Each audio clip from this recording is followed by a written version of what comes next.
Hello friends, हम 750 AD के बाद के उस पीरियड को डिस्कस कर रहे हैं जब प्रतिहार, राष्ट्रकूट और पाल डायनेस्टी के बीच में कन्नौज को लेकर एक ट्राइपार्टाइट स्ट्रगल चल रहा था। पिछली कुछ वीडियोस में हम लोगों ने पाल डायनेस्टी और राष्ट्रकूट डायनेस्टी को कवर कर लिया है और आज की इस वीडियो में हम लोग बात करने वाले हैं प्रतिहार डायनेस्टी के बारे में। प्रतिहार डायनेस्टी को गुर्जर प्रतिहार भी कहा जाता है। अभी आप मैप में प्रतिहार डायनेस्टी के जिस लोकेशन को हाईलाइटेड रूप में देख रहे हैं वो रीजन है गुजरात और मालवा रीजन। बट शुरुआत में ऐसा नहीं था। गुर्जर प्रतिहारों की शुरुआत कबीलों के रूप में हुई थी। ये कबीले ज़्यादातर इंडिया के वेस्टर्न पार्ट में हुआ करते थे, खासकर राजस्थान, गुजरात, पाकिस्तान के कुछ पार्ट्स में और वेस्टर्न यूपी में। ये कबीले मुख्यतः पेस्टोरलिस्ट और फाइटर प्रवृत्ति के थे, यानी इनकी दो मेन कैरेक्टरिस्टिक्स थी। पहली ये कि ये नए पास्चर्स की तलाश में अपनी जगह लगातार बदलते रहते थे और दूसरी इनकी कैरेक्टरिस्टिक्स ये थी कि इनके लिए लड़ाई एक स्पोर्ट्स एक्टिविटी की तरह थी और इनके डेली रूटीन का पार्ट थी। तो जब इस तरह के बहुत सारे कबीलों ने आपस में मिलकर गुर्जर प्रतिहार नाम की डायनेस्टी को शुरू किया तो इस किंगडम के जो सबसे पहले प्रोमिनेंट रूलर थे उनका नाम था नागभट्ट फर्स्ट।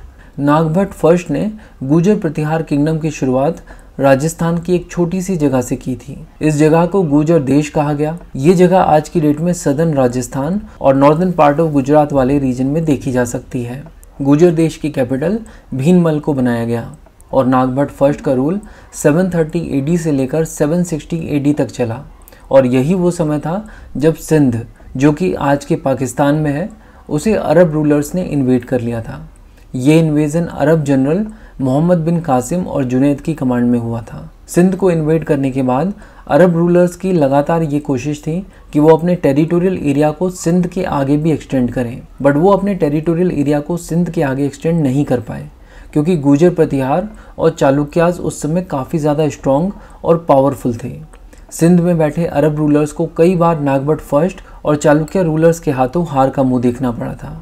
अब आपकी मेमोरी को थोड़ा रिफ़्रेश करते हुए मैं आपको बता देना चाहता हूँ कि चालुक्याज वही हैं जो डेक्कन रीजन को रूल किया करते थे राष्ट्रकूट डायनेस्टी से पहले। राष्ट्रकूट डायनेस्टी ने ही चालुक्याज को 755 AD में डेक्कन में रिप्लेस किया था। अब वापस से अपने टॉपिक पर आते हैं। तो अब तक के इस डिस्कशन के बेस पर हम ये समझ पा रहे होंगे कि सिंध में बैठे अरब रूलर्स क्यों सिंध के बाहर अपने टेरिटोरियल एरिया को एक्सटेंड नहीं कर पाए। लेकिन ये बात भी ध्यान रखना कि सिंध के बाहर चाहे वो अपनी टेरिटोरियल एरिया को एक्सटेंड ना कर पाए हों, लेकिन सिंध पर उन्होंने अपनी पकड़ इतनी ज़्यादा मजबूत बनाई थी कि इस रीजन में ये लोग 10th सेंचुरी AD तक रूल करते रहे। लेकिन गुर्जर प्रतिहारों को उनसे किसी भी तरह का कोई खतरा नहीं था। मान लीजिए कि इनमें एक तरह का अनसेड एग्रीमेंट हो गया था कि ना तुम हमारी टेरिटरी में घुसोगे और ना हम तुम्हारी टेरिटरी में घुसेंगे। चलिए अब गुर्जर प्रतिहारों की टाइमलाइन पर नज़र डालते हैं। देखिए, ये तो हम लोग ऑलरेडी देख चुके हैं कि नागभट्ट 1 ने 730 AD से लेकर 760 AD तक रूल किया।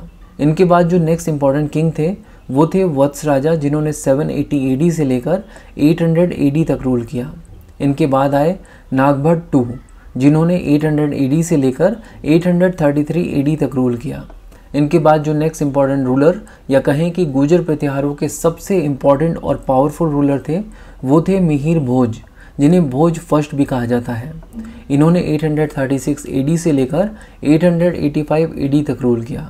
इनके बाद इनके बेटे महेंद्रपाल फर्स्ट ने 885 AD से लेकर 909 AD तक रूल किया।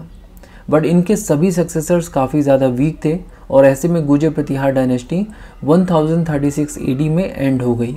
एक्चुअली बात यह है कि अगर एक आध वीक सक्सेसर्स के बाद अगर कोई स्ट्रॉन्ग सक्सेसर आ जाए तो डायनेस्टी फिर भी चलती रहती है। फॉर एग्जांपल, नागभट्ट 2 और मिहिर भोज के बीच में एक वीक सक्सेसर था, लेकिन इस बात से कुछ ज़्यादा फर्क नहीं पड़ा क्योंकि अल्टीमेटली जब एक स्ट्रॉन्ग सक्सेसर कुर्सी पर आ जाता है तो चीज़ों को संभाल लेता है। बट महेंद्रपाल 1 के बाद कोई भी स्ट्रॉन्ग सक्सेसर गुर्जर प्रतिहार डायनेस्टी में नहीं आ पाया और इसीलिए 1036 AD में गुर्जर प्रतिहार डायनेस्टी एंड हो गई। बट एंड की बात बाद में करेंगे।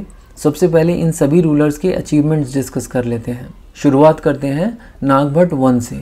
तो ये तो हम लोग पहले ही देख चुके हैं कि इन्होंने ही गुर्जर देश की स्थापना की थी, जो कि आज के सदर्न राजस्थान और नॉर्दर्न पार्ट ऑफ गुजरात वाले रीजन में है, और गुर्जर देश की कैपिटल थी भीनमल। और इसके अलावा इनका एक इम्पॉर्टेंट अचीवमेंट ये भी था कि इन्होंने अरब्स को राजस्थान, पंजाब और गुजरात वाले रीजन्स में एक्सटेंड नहीं करने दिया। चलिए अब बात करते हैं वत्स राजा की, जिन्होंने 780 AD से लेकर 800 AD तक रूल किया। एक्चुअली इनके बारे में हम लोगों ने तब भी पढ़ा था जब हम लोग पाल डायनेस्टी की पॉलिटिकल हिस्ट्री को डिस्कस कर रहे थे। हमने देखा था कि वत्स राजा जब पाल किंगडम के ऊपर अटैक करने के लिए जा रहे थे तो उन्हें रास्ते में ही राष्ट्रकूट किंग ध्रुव ने घेर लिया था, और जब फाइट राष्ट्रकूट किंग और गुर्जर प्रतिहार किंग वत्स राजा के बीच हुई तो वत्स राजा की वहाँ पर हार हुई और वो अपनी आर्मी को वापस से रीग्रुप और रीइंफोर्स करने के लिए राजस्थान की तरफ चले गए। और यही वो मौका था जिसका फ़ायदा उठाकर पाल रूलर धर्मपाल ने कन्नौज को कैप्चर कर लिया था। तो जब इस तरह की स्थिति में नागभट्ट 2 राजा बने तो उस समय कन्नौज पर पाल रूलर धर्मपाल का कंट्रोल हुआ करता था। नागभट्ट 2 ने धर्मपाल को डिफीट किया और कन्नौज को कैप्चर करके वापस से गुर्जर प्रतिहार किंगडम की कैपिटल बना लिया। अब ये जो पीरियड था नागभट्ट 2 और मिहिर भोज के बीच का, ये पीरियड है जस्ट 3 सालों का, 833 AD से लेकर 836 AD तक का। इस दौरान गुर्जर प्रतिहार डायनेस्टी का एक वीक रूलर था जिसने कन्नौज को फिर से खो दिया, यानी कन्नौज वापस से गुर्जर प्रतिहारों की कैपिटल नहीं रहा। लेकिन जल्द ही इस स्थिति में सुधार आया क्योंकि अब 836 AD में मिहिर भोज राजा बने, जिन्हें गुर्जर प्रतिहार डायनेस्टी का ग्रेटेस्ट रूलर माना जाता है। उन्होंने सबसे पहला काम ये किया कि इन्होंने कन्नौज को वापस से रिकैप्चर कर लिया और फिर से कन्नौज प्रतिहार किंगडम की कैपिटल बन गई। इसके बाद कन्नौज गुर्जर प्रतिहार किंगडम की कैपिटल एक बहुत ही लंबे समय तक बनी रही। इनफैक्ट अगर आप देखें तो मिहिर भोज ने खुद 50 सालों तक रूल किया था।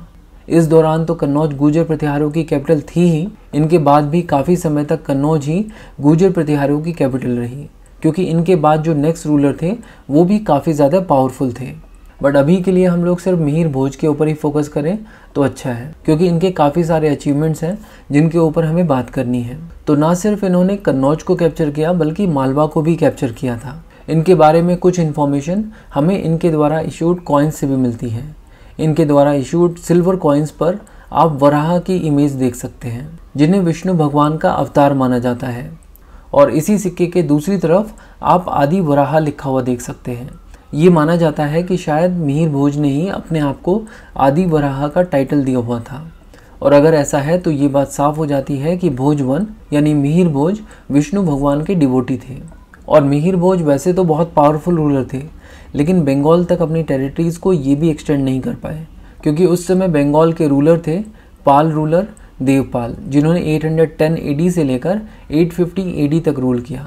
एक बार जब मिहिर भोज ने बंगाल तक अपनी टेरिटरीज़ को एक्सटेंड करने की कोशिश की तो देवपाल के हाथों उन्हें हार का सामना करना पड़ा। हालांकि देवपाल की डेथ हो जाने के बाद मिहिर भोज अपनी टेरिटरीज़ को ईस्ट में थोड़ा बहुत एक्सटेंड कर पाए थे।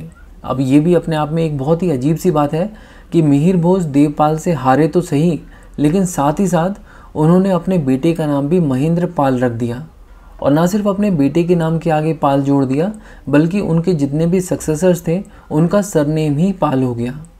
तो चलिए अब मिहिर भोज के बेटे महेंद्र पाल फर्स्ट की डिटेल्स को कवर करते हैं।